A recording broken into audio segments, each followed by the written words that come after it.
it's not the goal, it's the size of the steps you take towards the goal. And so I think the goal should be huge, but you got to set steps that are smaller.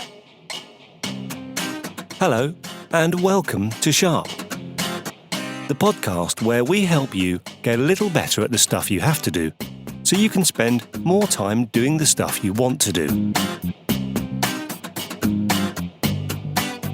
So now, on with the episode. Hello, and welcome to episode 54. It's been a while. It feels like it's been ages. I hope you enjoyed our series on helping you get better for 2019. We are right into 2019 now, and although if you're listening to this in 2027 from the future, there's a message for you at the end of this episode. But right here, right now, it's still 2019. And if you want to get more getting better, then you've come to the right place. In this episode, I was lucky enough to spend some time talking to Laura Gassner Otting. Now, there is so much in this conversation. Laura's approach to life, her new book. In fact, there's so much stuff, I'm not going to waste any more time doing any more preamble. Let's get into it.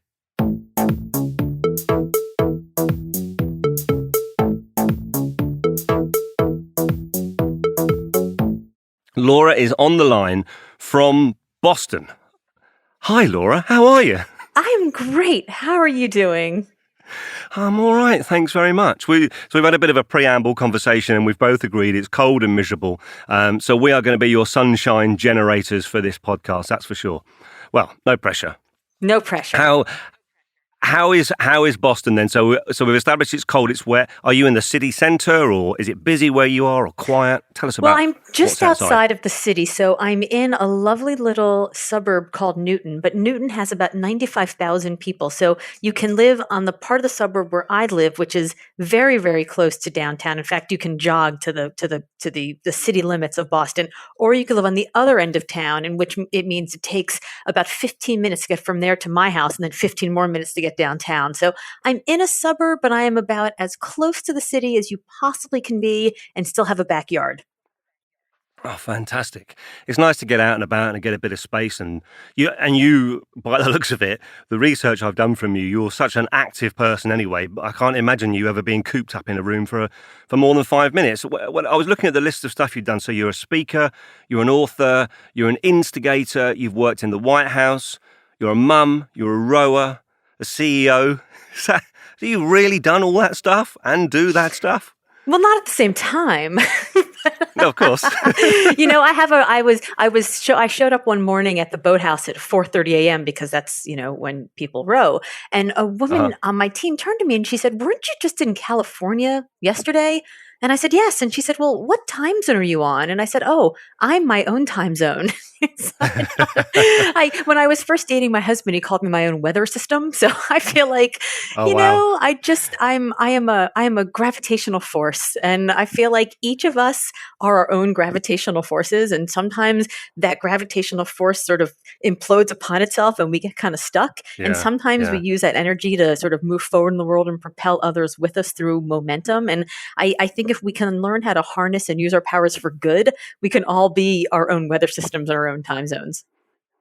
Well, it sounds like you need several time zones in your back pocket with all that kind of stuff that you're doing. Now, given all of that and all of that activity, I've got a really, really important question for you that somehow I've managed to start asking at the front of every interview I do. Have you got socks on?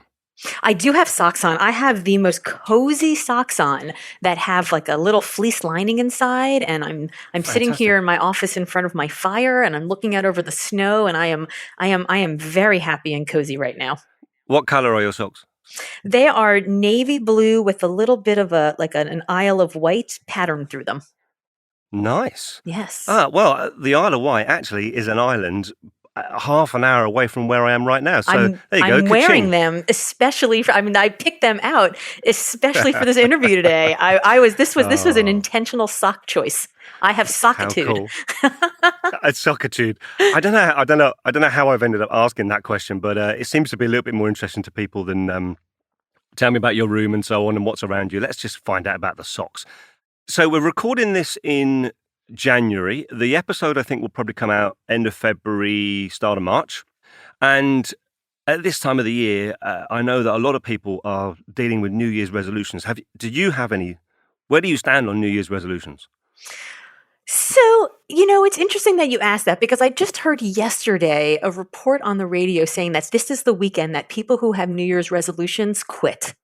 That this is Ah, it, that yes. they've basically gone almost 3 weeks and they haven't done it and they quit. And this is the weekend that the gym's empty and Weight Watchers loses people and all of a sudden, everybody just goes back to their old habits. And I don't really have New Year's resolutions per se. I think that if you decide I'm going to be a better version of myself today, and then tomorrow I'm going to be a better person of myself tomorrow. And, the only person you have to beat is yourself every day. And if one day you don't do that well, if you've got this like big heavy resolution, then you're like disappointing yourself so much. So I really do believe that we can all just decide any day to be better, and it doesn't have to be on the new year. Absolutely. Actually, we're even a bit more strident here at on Sharp the podcast because we have anti New Year's resolutions because for exactly those same reasons we believe that actually if you decide you want to do something and there's a good reason to do it, then you should just do it because it's a good thing to do, not because it's the time of year or because everyone else is doing it and so on. And I think I read something like 80% of resolutions fail by February.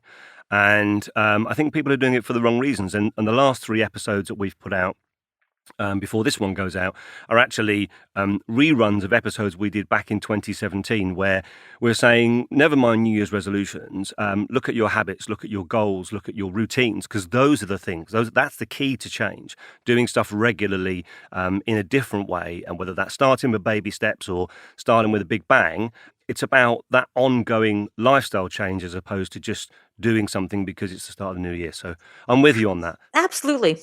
Yeah. I mean, you can't decide to lose, like to be less fat by Yeah. deciding that. You have to decide today I'm going to go for a 15-minute walk. Today I'm not going to have dessert, right? Today I'm going to drink more water or have a salad, or like it's big changes are made of little steps. And Absolutely. I fully believe that if you don't set a goal that is so big that it kind of scares you a little, that there's a little bit of bowel shaking anxiety involved in it, you haven't set your goal big enough. But it's not the goal, it's the size of the steps you take towards the goal. And so I think the goal should be huge, but you got to set steps that are smaller. And these New Year's resolutions, they always seem to be hyperbolic. They seem to be Absolutely. cataclysmic. They seem to be like, my life is going to change completely on January 1st. It's like, no, it's actually not. And then you're going to be disappointed on January 2nd. And then you're going to be, you're going to be crying into your soup on January 3rd. And on January 4th, it's full of despair and you start eating the natives, So like you really like, I think it's important to say, I'm just going to decide to be better tomorrow about this one thing and the next day about that one thing. And that's okay. Oh, this is great. So we've got so much in common. We're both in parts of the world that's really cold. You've got Isla White socks on. We both vehemently disagree with New Year's resolutions because they don't really help. Your statement there, you said, be better than yourself. And that's one of our strap lines. That, the only person you've got to try and be better than is the person that you were yesterday. And that's our philosophy. So, my dad grew up in pretty modest circumstances in Brooklyn, New York. And he would tell me, he lived in Brighton Beach, Brooklyn. And he would say he would walk down to the water every day after school and he would see these fancy boats. And he said, one day I'm going to have one of those fancy boats, right? And so he grows up, he goes to medical school, he becomes a doctor, and he's a successful physician, and he buys a boat, and he takes that boat and he yachts it all the way up from Miami, where I grew up, all the way up into New York Harbor, and he's driving around the Statue of Liberty, and he looks over to his left and he sees somebody with a bigger boat. And, it turns out that there's always going to be someone with a bigger boat. It doesn't matter how successful you are. Somebody's going to be richer or thinner or fancier or younger or whatever it is. And, at the end of the day, if you continue to compare yourself to other people, you will find somebody who's better than you. Like you just will, unless you're Usain Bolt and you're the fastest man on the planet, you will find someone who's going to beat you. And so how can you, like, who should you be measuring yourself up against? And the only person who it makes sense is you, because trying to chase somebody who is not even, who is so far out of your league, maybe they're younger, they're stronger, they're just made of different DNA than you. I mean, no matter how hard I try, I'm never going to be able to run the marathon as fast as Meb Keflezi. I mean, it's just never going to happen. Okay, so here's a question for you then, because the purpose of our podcast is to help people get better at the stuff they have to do so they can then spend more time doing the stuff they want to do. What do you want to do? What gets you out of bed? Well, can I address the premise of the question first? Sure, yeah. Because I think that the question of doing the things we have to do so we can do the things we want to do, I think we have to make sure that the things we have to do are in fact the things we have to do. I think we spend a lot of time doing the things we think we have to do without actually wondering if we do or not. So many times we get conscripted into doing things that really aren't that important to us and that we're not important to. The best piece of professional or personal advice I ever got was this. You ready for it? Go for it. You're just not that important. Now, that's kind of a hard thing. That's a hard thing to hear. At the time, I had 2 young children. They were 4 and 6 years old. My company was just about 5 years old. I was busy working on political campaigns. So, my husband is in the midst of an ascension of a career. So, we're building our family, we're building our careers, we're building our communities, we're, deepening our marriage, all of these things. And I sure felt really important to all these parts of my life. And this woman looked at me and she said, but you're really not as important as you think. And if you're so busy trying to be that important to everything you think you have to do, then you're not going to be that, you're not actually going to show up for the things where you really are that important. So every time we get asked to do something, it's not necessarily because we are the most important person. Sometimes it's just because we're the most proximate heartbeat. So I think we have to start thinking, like, do I really have to do that? It has to be done. But does it have to be done by me? If I say no, if I don't answer that email immediately, if I don't let somebody pick my brain or swing by and just, you got a minute for something? Like, if I don't give away my gold, then I actually might have time to do more things I want to do or the things that I actually really do have to do and I have to knock out of the park. I like that. So be clear about what you mean by have to do, because actually do I have to do? And you very kindly joined in our kind of end-of-year wrap-up episode where you talked about the episode that we'd done before about saying no and why it's important to be able to do that and to do that consciously. I firmly believe that actually it's just taking a second to decide, this thing that's in front of me now, is it important? Does it mean something? Is it in my circle of influence? And actually, is it relevant to what I'm doing? And I think we often take stuff on, we almost sleepwalk into taking on responsibilities and reading that email. And not only do we sleepwalk into it, sometimes we even volunteer for it. So we'll lean over like, oh, well, I could help if you need. It's like, well, yeah, here's all the stuff I need you to do. And I love saying no. Saying no is one of my favorite things in the world. And it's not because I love saying no. It's because it allows me to say yes more to the stuff that I actually want to do. So in this section, we'll listen to how Laura describes how she uses her calendar. And I just wanted to jump in here and focus you on this bit, because there's some really good stuff in this piece. The 3-hour time blocks and how she deals with interruptions. There's real gold in here.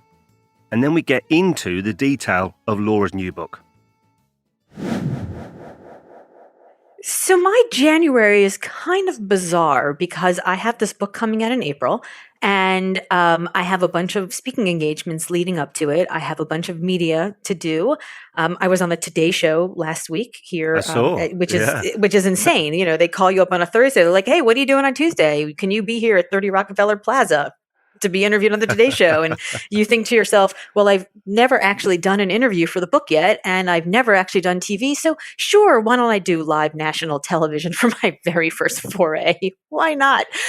So I don't really have a typical January day, but I will say that what I try to do in my schedule in general is I try to block off 3 hours 3 times a week. To do writing, thinking, speech preparation, speech rehearsal, the sort of the creative, the like big brain, heavy, fire burning activity, the stuff where, you're really at the end of it. You're like, I love to form sentences, but my brain is just producing monosyllabic blah at this point.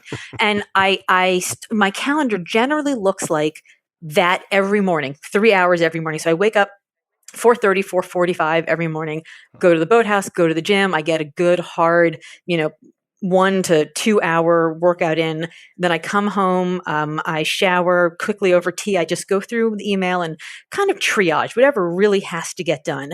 And then I have these 3 hour blocks, like I'm a Montessori kid, right? I've got 3 hour work blocks of the Montessori schedule. Hmm. And then starting at noon, that's when I'll go out to lunch with a client, or I'm somebody who needs advice on something, or just a social call. And then I've got conference calls the rest of the afternoon until it's time to pick up the kids and go back into mom land. And what generally happens in reality is people don't just want to meet in the afternoon. Sometimes they want to meet in the morning. So I try to, as much as I can, absolutely positively keep 2 of those 3 hour blocks on my schedule every single week. And where I can, I try to keep 3. I have never been able to stick to 4 or more on a regular basis. And frankly, the meetings are where I make my money. So I need to have some of them, but I try to go through this question of, am I that important? Is it something I really have to say yes to? Am I the one who has to be the person to help? Is there somebody else who can be better? And I try to push people off. And here's what happens. If I say to somebody, I would love to meet, I would love to help you with this random problem that you've just dropped in my lap, but I actually don't have time in my schedule for 2 more weeks, I don't schedule the call for 2 more weeks. I say, why don't you ping me back in 2 weeks and let me know if you still need me? Yeah. Yeah. And usually by the time we get to 2 weeks, they've solved the problem elsewhere. And if they really haven't, then at that point they really need me and I'm useful for them. So it's actually a good use of my time. And so it's a great way to both protect my time, but also to weed out the people that are just like, I've sent this question to 10 different people and you happen to be the one who replied first. And that actually, it's really interesting what you're saying, because one of the mistakes I think people make is they get really good at managing the minutiae, managing the detail. I'm a big GTD fan, but I think one of the challenges of using David Allen's GTD approach is that it can make you really effective and really efficient at processing stuff.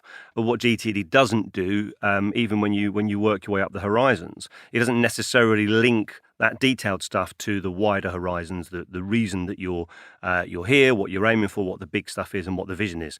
And I don't know if you've read Peter Bregman's 18 Minutes book. Have you read that? I have not. It's really cool because what he does is he helps, and I use kind of a mishmash of GTD and Peter Bregman's piece where I'm clear about why I'm doing what I'm doing. I'm clear about what my vision is.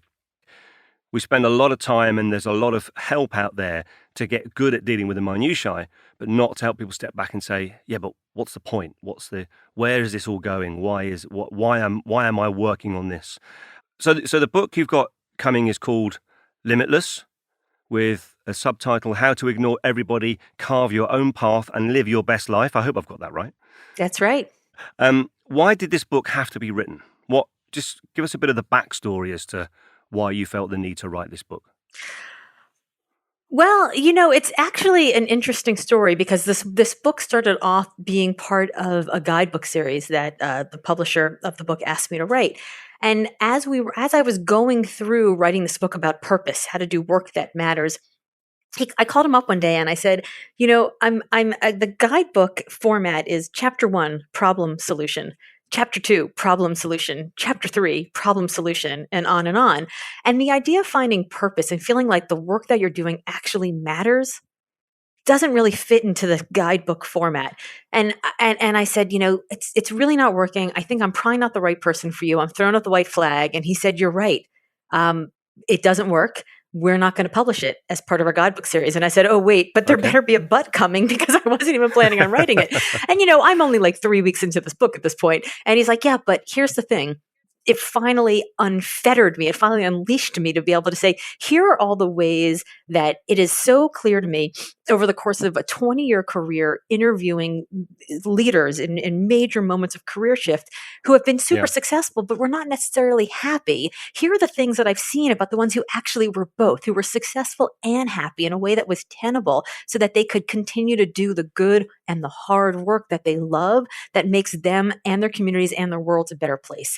And so the book is really based on 20 years of studying and observing and recruiting and advising leaders in massive amounts of career shift about how to use their work. And it could be people who stay at home. It could be people who volunteer. Your work is really any of like the productive time of your day. How do you use that time to actually live the kind of life that you want to create?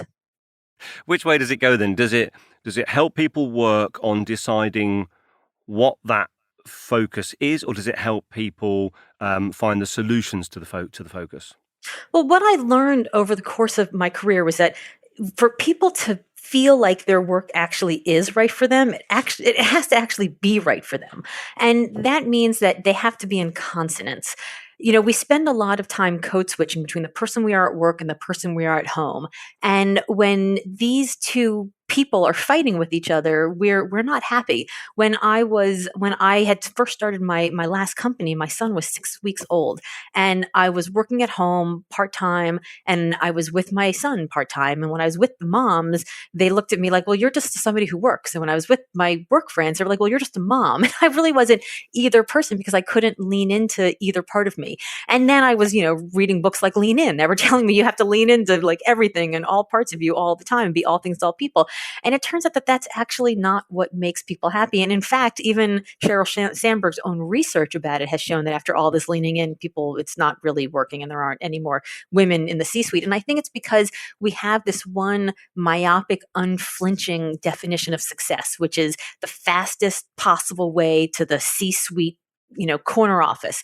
And that's not what everybody necessarily wants. I think at every age and at every life stage, something different is going to put us in consonance. And what works for me at 25 may not work for me at 45. What works for me at 45 may not work for me at 65.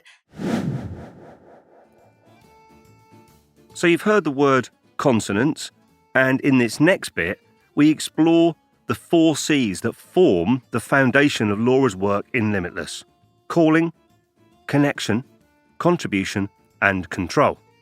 We also discover why following your passion can be bad advice. And so what I learned is that there are really 4 elements that put people in consonance. The first is calling. So this something, some purpose, something bigger than you that you want to work towards. And we often think about calling and purpose as like higher calling and higher purpose.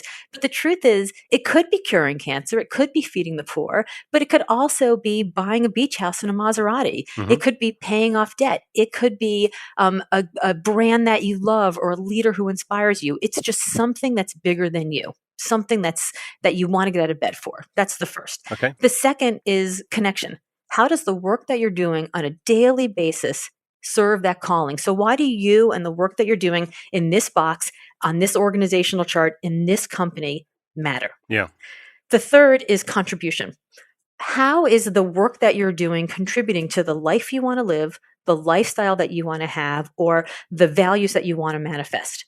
Does the job that you have help put you in a trajectory that gets you to where you want to be faster along that route to the calling? And then lastly, control. How much control do you have over the connection and the contribution that this work has towards serving that calling? And at every age and life stage, this will be different. So when I was young, 21 years old, working on Bill Clinton's first campaign, I had a ton of calling. I mean, that was like all the idealism you could eat. But I was fetching coffee all day long, so I had absolutely no connection whatsoever. But then in terms of contribution, I was living my values every day. And if he won, I was going to be working in the White House. And wow, what a career trajectory contribution that would be. Control, I had absolutely zero, but I didn't care. Yeah. So in each, and now, now that I'm older and I have older parents and younger kids, I'm writing this book and calling it. It's important to me that I'm doing this thing that's bigger than me, but I don't have to be changing the world necessarily right now. I have this thing that I care about. In terms of connection, boy, there are a lot of people in my life who need me. And so if I'm doing a lot of busy work, that's not worth my time. That's not connection. I need a lot of connection. Yeah. Contribution, it matters. I'm up on stage every day. I'm a keynote speaker. I'm an author. I'm a very public person now. So I have to be manifesting, all of this. And then I need a ton of control because I'm an entrepreneur. I want that control. I want to have it. And I want to make sure that I can control how much connection and contribution I have. So the numbers, if you think about it, if you think about it in terms of a target, you've got one target for the compulsion, how much of each of these things you want, and one for the quotient, how much of these things you have. Okay. And if they're aligned, you're in consonance and you're limitless. But if you realize that in fact you don't have a lot of calling, but boy, you really need it, that's the thing that you can work on getting more of. And for each of the 4 C's, it's the same. So that makes sense. I read, and I think I've got this right, that you said that following your passion is bad advice. Did I get that right? And if so, why do you think that? Well, I think following your passion is it's the spoken illegitimate sister of the live, laugh, love tattoo. I think it's the world's worst advice. Okay. And that's because it is this advice that has been passed along and retweeted and reshared on social media by girls with flaxen hair wearing flowered crowns looking into over Coachella concerts. And and here's the thing. You can follow your passion all you want, but it doesn't mean it's going to do anything for you or pay off for you or build a career. You have to expect to invest in your passion. You have to expect to be beaten up by your passion. You have to expect to be gutted by your passion. And it's in the getting back up and serving that passion over and over that you develop hunger and weight and tenacity and speed and grit in a way that makes that passion pay off for you. But just going into the assumption that if you just find your passion, I'm going to go make scented candles for a living or whatever that thing might be, you can't pay your mortgage with passion. Yeah. So I want people to find that passion, but I also want them to know that they're going to have to do that. That's the goal, but it's not the roadmap to get there. It reminds me of that quote that says, "Find a job you love doing and you never do a day's work in your life." And I used to subscribe to that. And then, as you get older, you think it's a statement that doesn't really mean anything because actually, if something's worth doing, you've got to work at it. That's the whole point. If you don't put work into it, it has no meaning. So this fancy idea that we can just all trip along and be happy because we're doing what we love doing and it really isn't work. I think there's a balance, and I think there's a if you've got clarity around what you're working towards, then it might not feel like work. But I guess the challenge is defining work, and the way I read that statement, work is a bad thing, but clearly it's not. You talked about older entrepreneurs as well, and the benefit of older entrepreneurs. Tell me a bit more about that. We think that the typical entrepreneur or even, .com entrepreneur is going to be some young kid in a hoodie in his dorm room creating the next Facebook. And in fact, that can't be further from the truth. There are studies that have been done that have shown that the most successful entrepreneurs are actually mid-career individuals, people who are already into their late 30s or in their 40s. And part of that's because they can do a little self-financing to sort of get started, but more so it's because they know what makes them good. They know when they're in their very best versions of themselves, and also because they're not ascribing negativity to work. So I love work. Work gives me a great amount of purpose, and does it feel like work? Does it not feel like work? I don't know. It feels like something that gives me joy. It feels like something where I am completely aligned and consonant with who I am and when I'm my very best self. If you think about those moments when you were amazing, right? Like if I were to ask you, tell me about a moment when you were just firing on all cylinders, you were making it rain, you were closing a deal, you were sweeping someone off their feet, you were taking care of a loved one in a quiet situation. It can be loud, it can be quiet, but if you were to think about a moment when you were at your very, very best, what kinds of times would you think about? Who were you in those moments? What muscles were you using? What energy were you using? What vocabulary? What was your lexicon? Who was around you? Was it loud? Was it quiet? Were you public? Was it private? What were you doing in that moment? And that's your fundamental state of leadership. And we dip into these moments from time to time, whether it's on, the sporting pitch or in the conference room or in the living room or wherever it is that we are.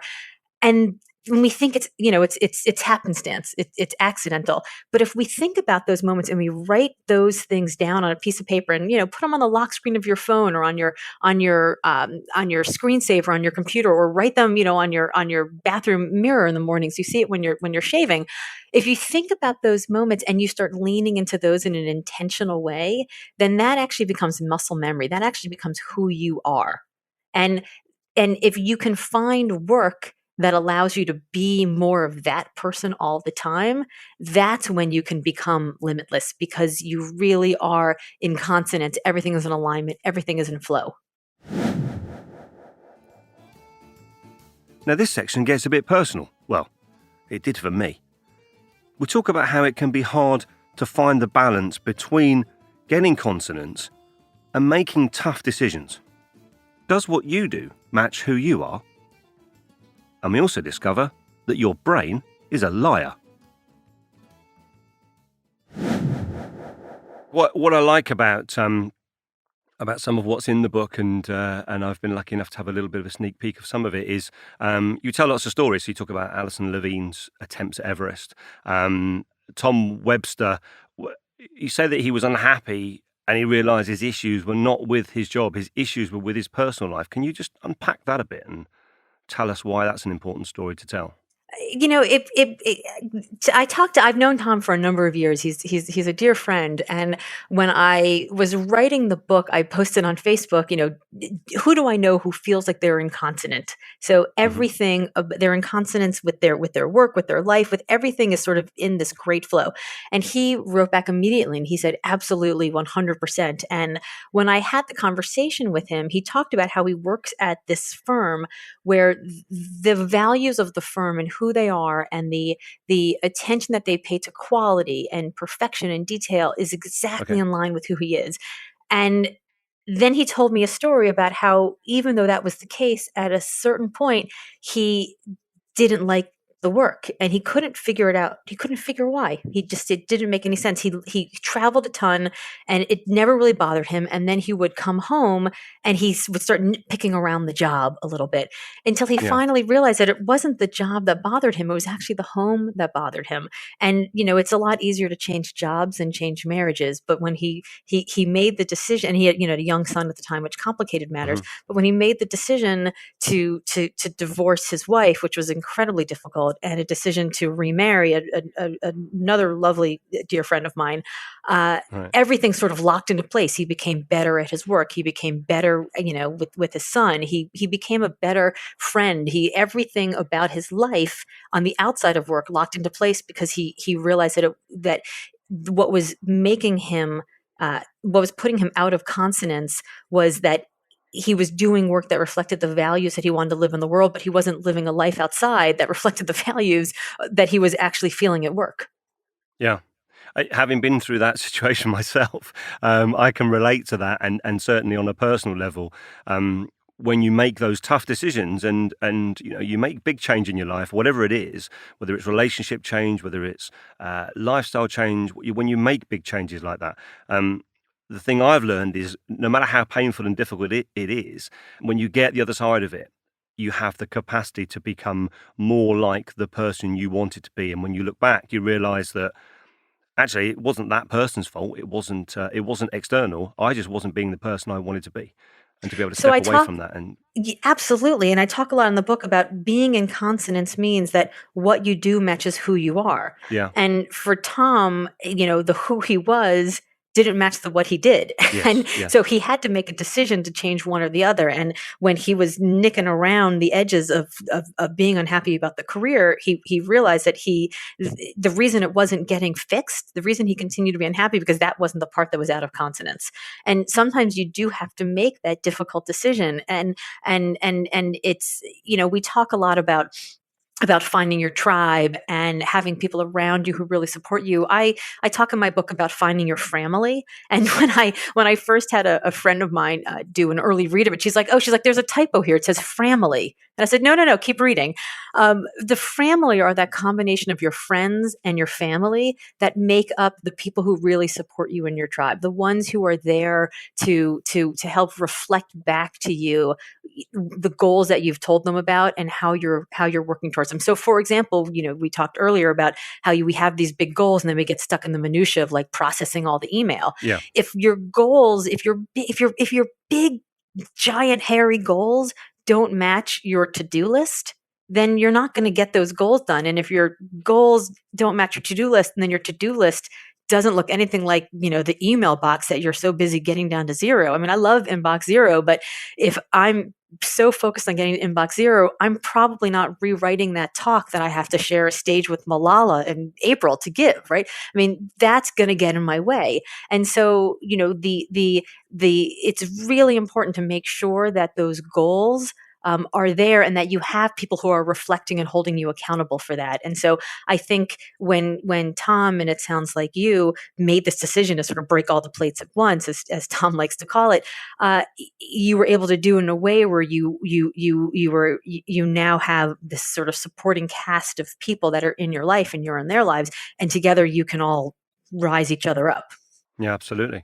So what would you say are the things that people should be looking out for? What are the roadblocks that that would be external indicators to people that they need to start to take stock of this kind of stuff? So I think, I tell people that the first thing that they need to do is they need to learn to ignore everybody. And the first way to do that is to think, my elementary school teacher was probably wrong. Okay. So, when I was in fourth grade, my fourth grade teacher said, you're really argumentative. Right. You'd be a good lawyer. And so I spent probably the next 15 years of my academic career heading towards law school, thinking that was the direction that I wanted to go. That's what I needed to do. And it didn't work. I got to law school and it turned out I actually absolutely hated it. I had no interest in it. I didn't want to become a lawyer. I didn't look up to my teachers. I wasn't inspired by my classmates.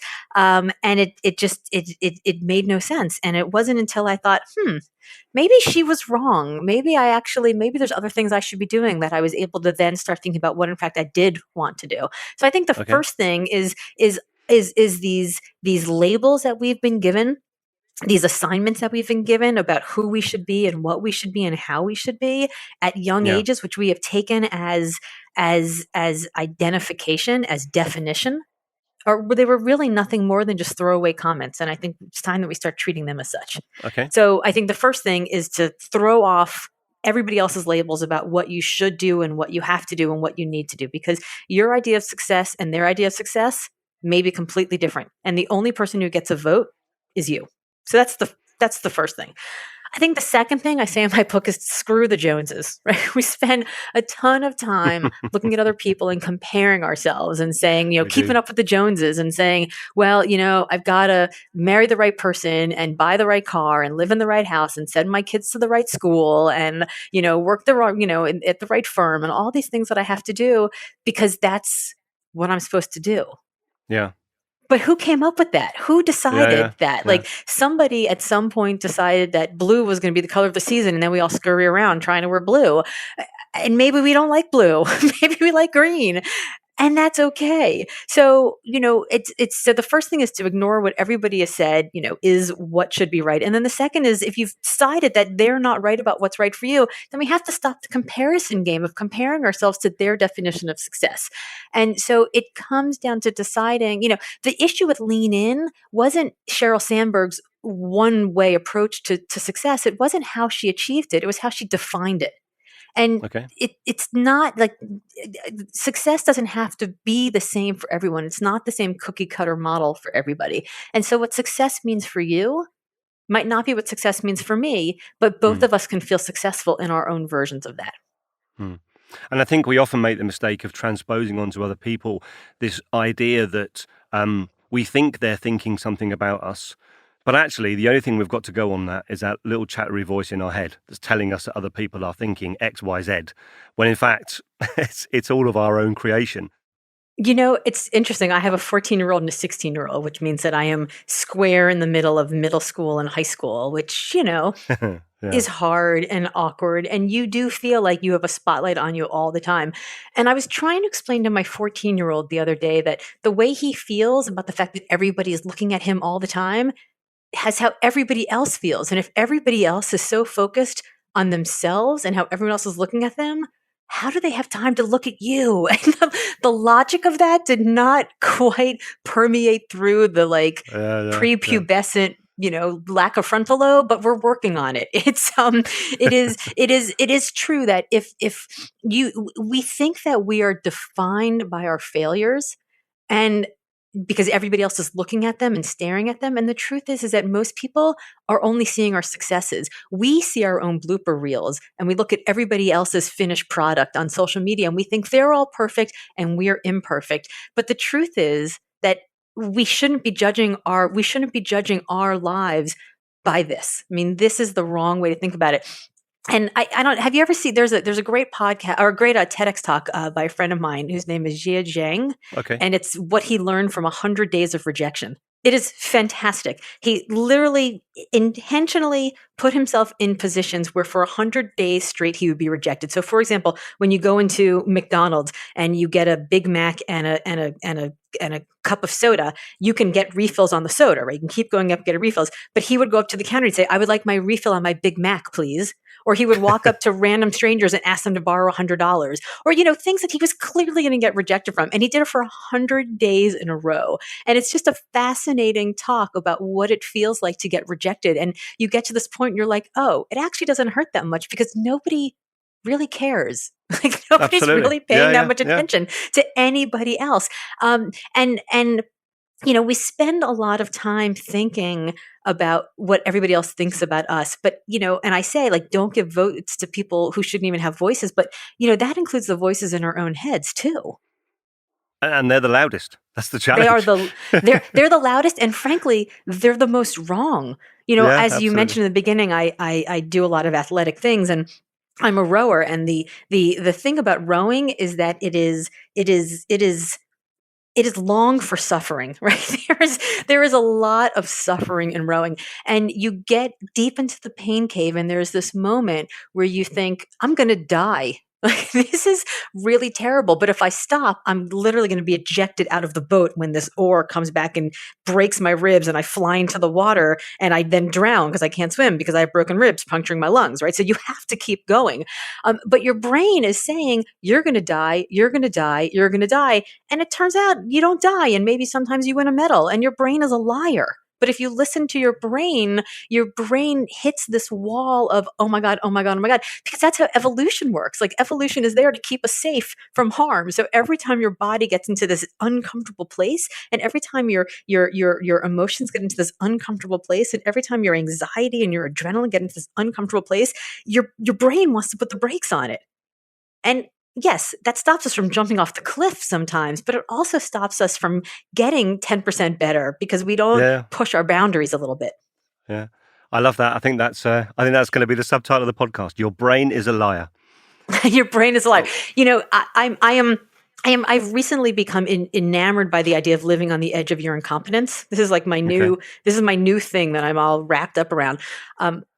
Because again, 14 and 16-year-old kids, I go to a lot of parent-teacher conferences, and parent-teacher conferences are filled with all kinds of, horrible tales of all the things our kids don't know how to do. Uh-huh. But it turns out that that's actually really good news, because as adults, we get hired, we get paid, we get promoted, we get praised for living in the center of our excellence, for doing the thing that we do really well, until such time as we get promoted outside of our ability and then we screw up. But we basically spend our careers doing the same thing over and over again, as quote unquote professionals at it.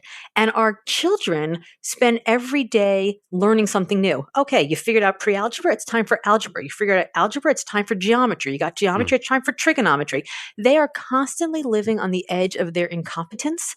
And that's why they're growing and their brains are so elastic, because they're always learning new things. And I'm fascinated by the idea that they live in discomfort all the time and we seek out comfort. Yeah, absolutely. It's one of my 5 questions I ask myself when I journal at the end of the day. What did I learn? And sometimes it's really hard. You've done a regular day's work. You haven't done anything particularly creative or original, new or different. And sometimes it's really hard to dig in and think, but what did I learn? I must have learned somewhere. And I'm confident that asking yourself those questions at the end of each day start to cause your brain to become elastic and change and start looking out for those things. And I think that's a virtuous circle. I think that's absolutely right. In fact, when I sold my last company to the team that helped me build it, I did so because I woke up one day and I realized I hadn't learned anything new in a while. And, Yeah. asking myself this question, what did I learn today? Coming up with the answer that's like, well, not a lot. What I learned about myself is that I need to learn things. Yeah. and, Yeah. and that Yeah. caused me to make a major change. And I think that's okay too.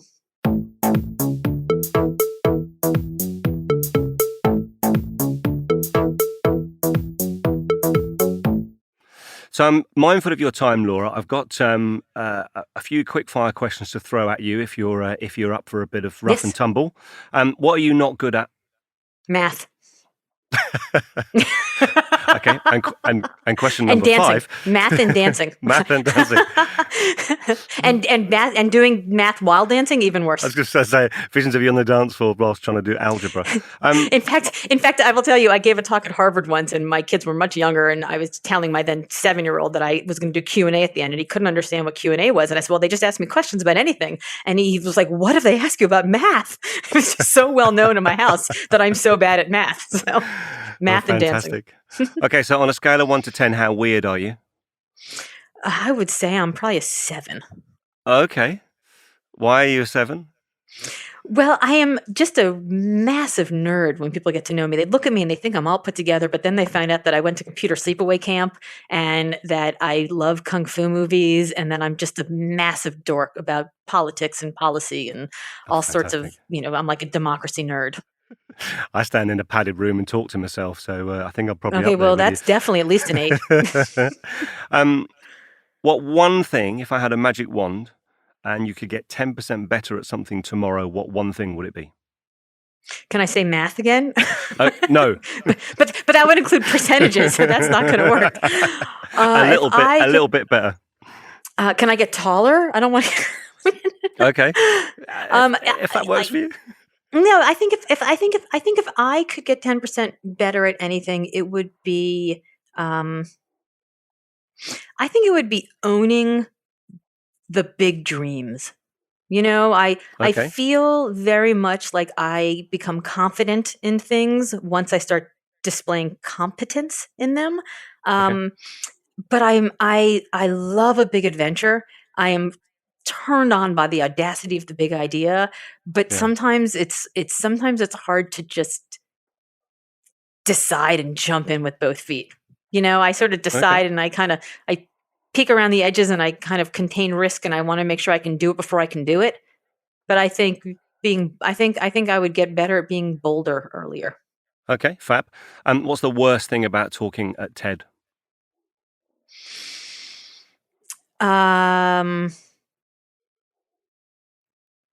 Well, it was the very first talk I ever gave, so there were a lot of Yes. Wow.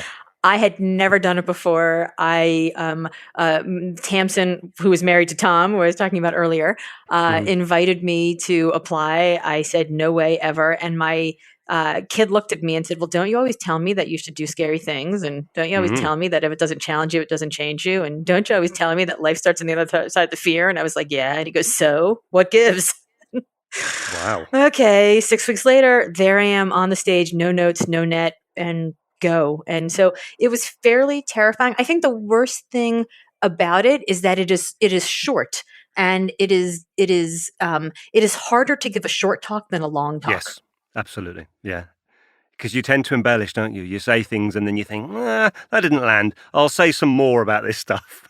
And then the faces, people are concentrating, and are they concentrating or are they not getting it? I'll say a little bit more about some of this stuff.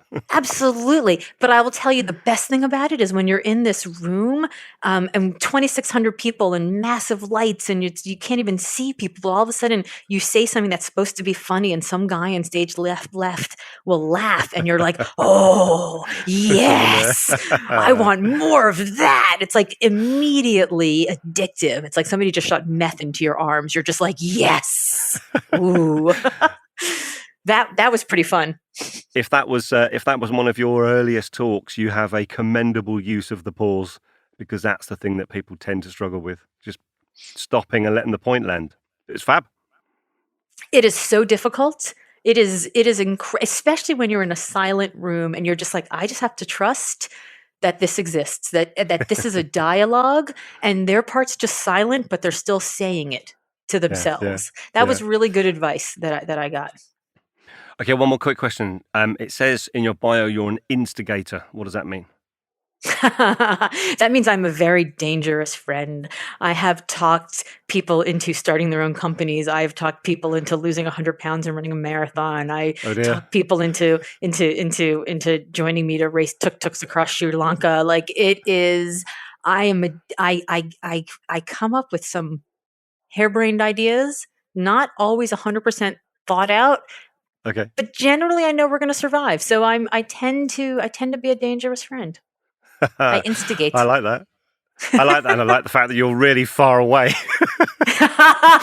Oh, that doesn't matter. My reach is long. Social media helps. Absolutely. For instigator, read troublemaker. Fantastic. Laura, listen, it's been absolutely remarkable speaking to you. Thank you ever so much. I really, really appreciate your time, and I'm mindful of it. What can you tell our listeners about where they can find you, when your book's coming out? Tell us everything. Yes, so your listeners can find me at lauraGassnerOtting.com, or if that's too hard to spell, LGO.com will get you to the same place. If they want to take a quiz and see if they are in consonance and figure out how much calling, connection, contribution, and control they want and have in their lives, they can go to limitlessassessment.com, and they'll be able to take a quiz that takes about 10 minutes, and they'll be able to see sort of where they land and get some good ideas about how to get more of each of those bits in their lives, if that's what they want to put themselves in consonance to become limitless. And then Limitless hits shelves on April 2nd, but is available now for pre-order on Amazon.com, Barnes & Noble, or anywhere else you might buy books.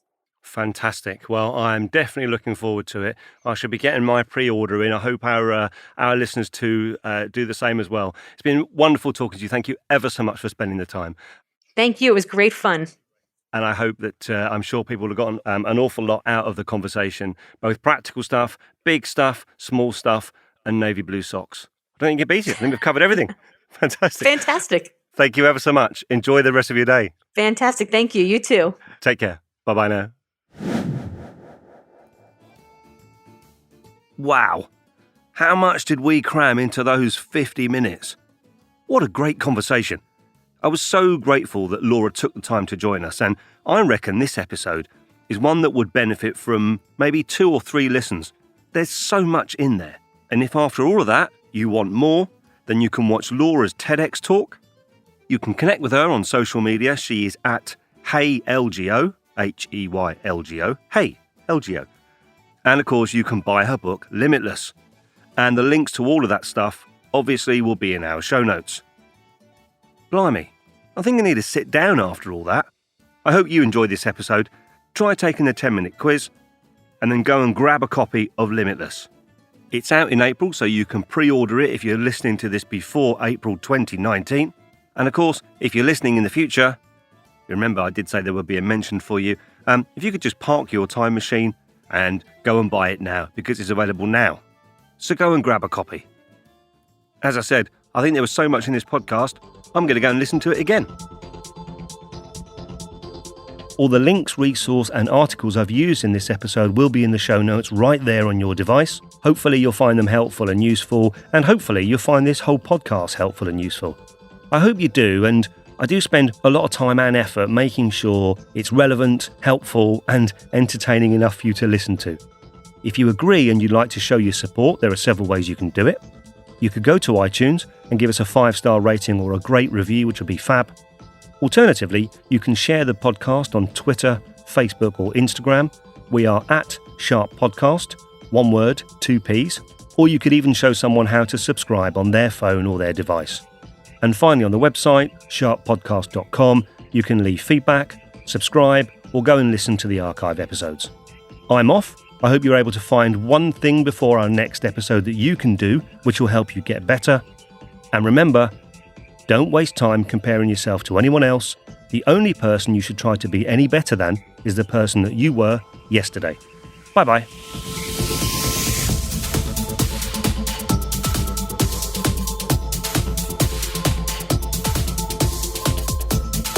So what I need to do is step away from my microphone and go and have a look at my computer And this is the bit now where I go over there and it's like, oh no, I didn't press record. Did not record. If you hear me shouting from the corner of the room, you know why. Just bear with me a second.